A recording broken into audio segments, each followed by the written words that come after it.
Ladies and gentlemen, I see dead people. What may be a punchline from the film, the movies, The Sixth Sense for you, is dire reality for me.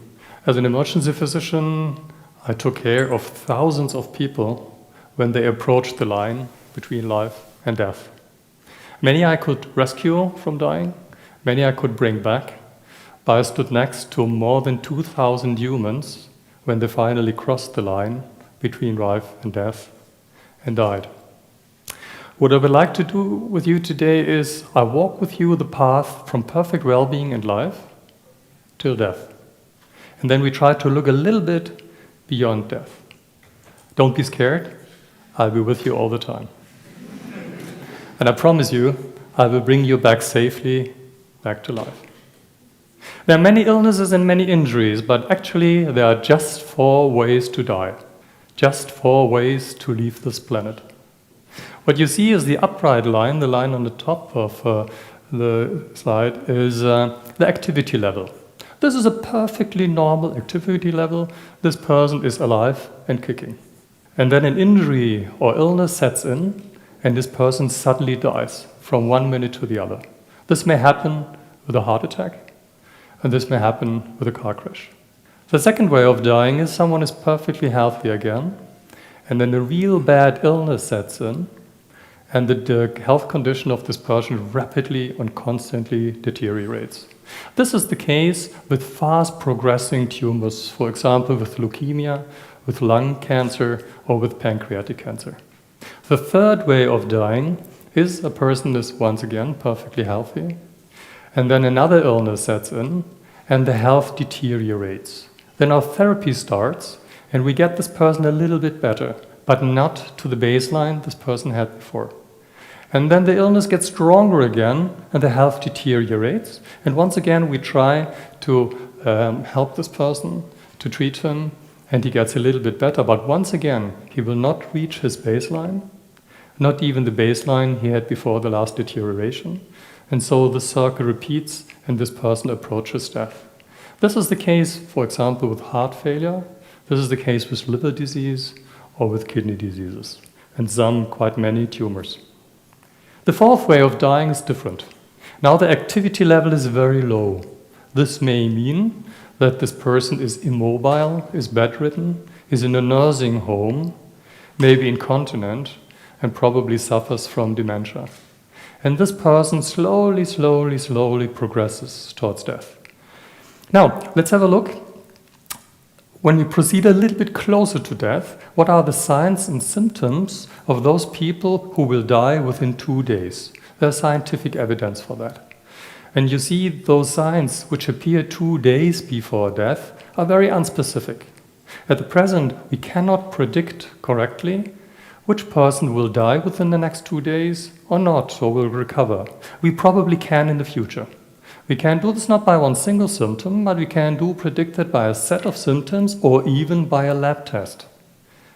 And I leave it up to you whether this is desirable or not. Now, what are the signs and symptoms of those people who allegedly die suddenly 2 hours before their death?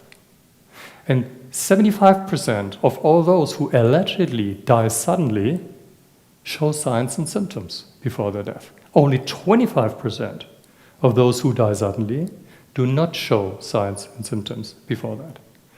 So that means that at the present, once again, we cannot predict who will die within the next 2 hours or not. Those are the ways to die. Now let's make a short survey. Let's make an opinion poll here, and I would like to see your hands. Now, who of you would like to die number 1? Way number 1. I'm not surprised. I quite often see that. Who of you would like to die way number 4? Not so many.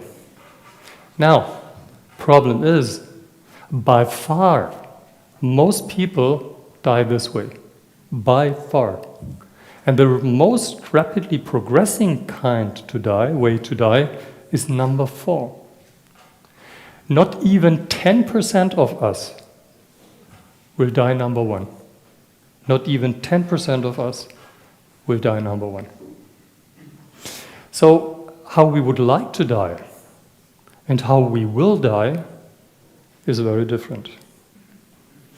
Now, we all have different genders, we have different ages, we have different personalities, and we have different lives. There's only one thing we all have in common. We will die. For every one of us, the moment will come when our heart stops beating, when our lungs stop breathing, and when our brain activity ceases. We are now dead. Now, can we look what's happening to us beyond death? Can we have a glance what happens to us, what we will experience shortly after we have died? Actually, we can. We can look beyond death. Because of all those people we bring back successfully, we resuscitate successfully, 20% in the Western countries and more than 30% in the Eastern countries report something to us which we call near-death experiences. Those near-death experiences are reported all over the world. And those reports show striking similarities and reveal a pattern. This means death sets in, and those people who have a near-death experience, the first phase is there's a sudden change. And from one instant to the other, all pain is gone. All anxiety is gone. All fear is gone. All noises are gone. And there's just peace, calmness, and tranquility. Some report joy. And quite a number report something startling. There's an insight. The insight, I am dead now. This is what we call death. And this insight is there without any anxiety. The second phase of the near-death experiences is, again, a sudden change. And those people report that they are floating above themselves. They are floating above themselves, see themselves lying down on the stretcher, see us emergency physicians and emergency nurses trying everything to bring them back. They see from above what we are doing, and they can listen what we say. The personality of the person who is gone is still the same, but they have left their body. We call this out-of-body experience. And what is annoying to us is that those people actually can describe what we did and can report what we said when they come back. We have no explanation for this. And I cannot offer any explanation to you because there's no brain activity at all. And we all feel to build a memory, there has to be at least a little bit of brain activity. But there is no brain activity. We do not have a scientific explanation for this, but we know this phenomenon is there. In the next phase, there's again a certain change. And in the third phase, those people who have a near-death experience describe that they are in a dark, confined space. There's complete blackness. And 98% to 99% of all those people who have a near-death experience describe this being in a dark, confined space as comfortable, as pleasant, as warm and soothing. But 1 to 2% of all those who have this near-death experience in this stage describe it as frightening. 1 to 2 say there are terrible noises, terrible smells, and terrible creatures. And what those 1 to 2% tell us resembles strongly the pictures by the medieval artist Hieronymus Bosch. And one might suggest that Hieronymus Bosch had a near-death experience or a vision of a near-death experience. But once again, this is only 1 to 2%. 98 to 99% describe it as pleasant. And what may be comforting is that a certain proportion of those 1 to 2% who describe it as unpleasant say it later turns into a pleasant event.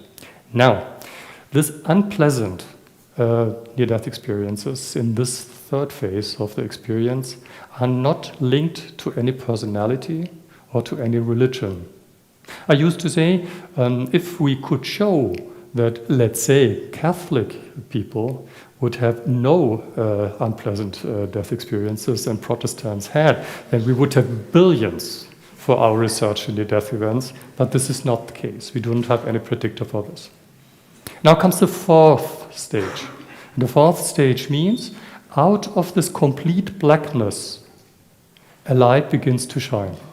This light is far away.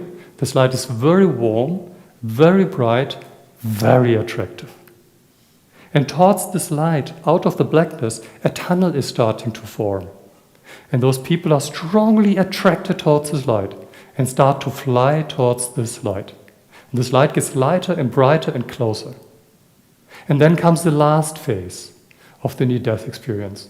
Only 10% of those who have a near-death experience reach this last phase. In this last phase, once again, there's a certain change, and there's a beautiful surrounding, beautiful colors, some say beautiful music, and a feeling of unconditional love.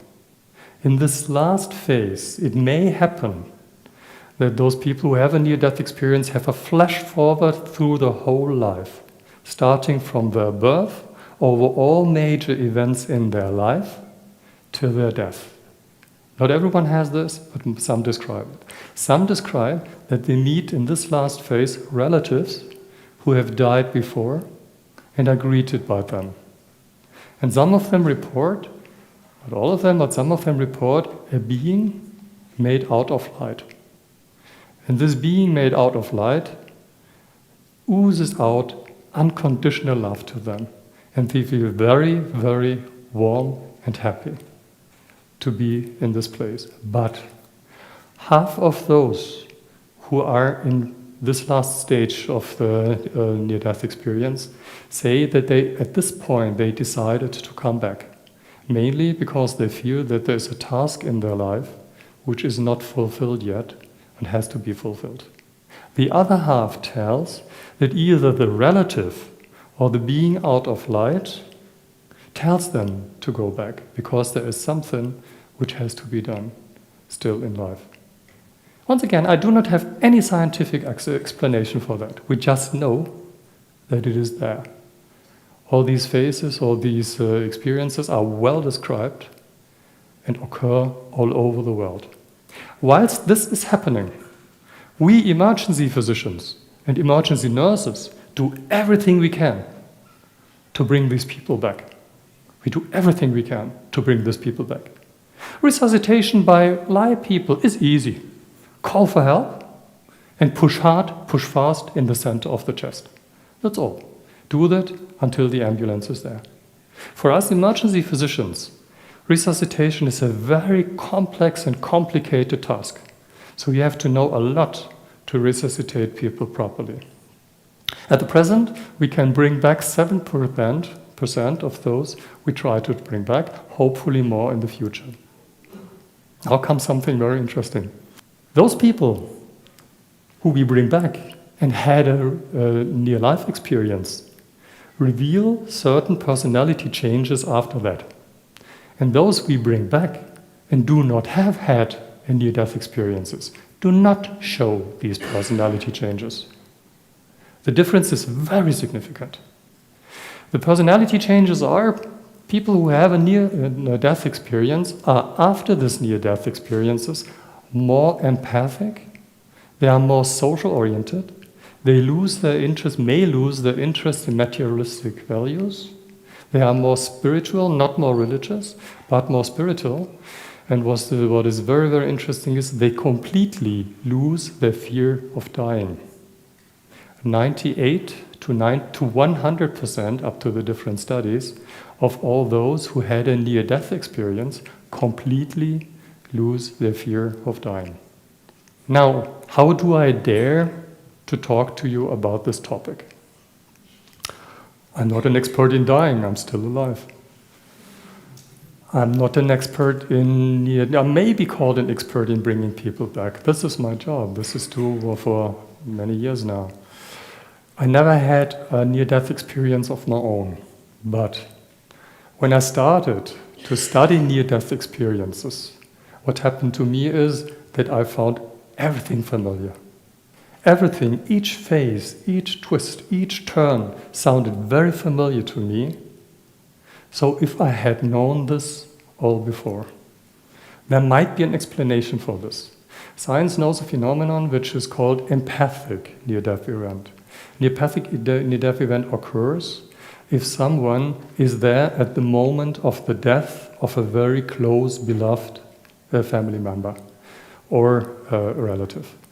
If someone is there at the moment of death of someone who is very close to him and dies, one might suggest that this person shares his near-death event experience with the person who sits next to him.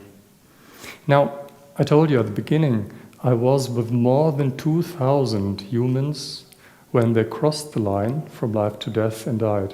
And maybe over the years, at any point in time, those started to share their near-death experiences with me. And over the years, I developed exactly the same personality changes as those who had a near-death event, although I never had one of myself. This includes that I completely lost every fear of dying. I know it's nothing to be afraid of, not at all. And this, my dear friends, is a message I would like to share with you today. And maybe sometime, when we meet on the other side, then tell me whether I told you wrong today or right.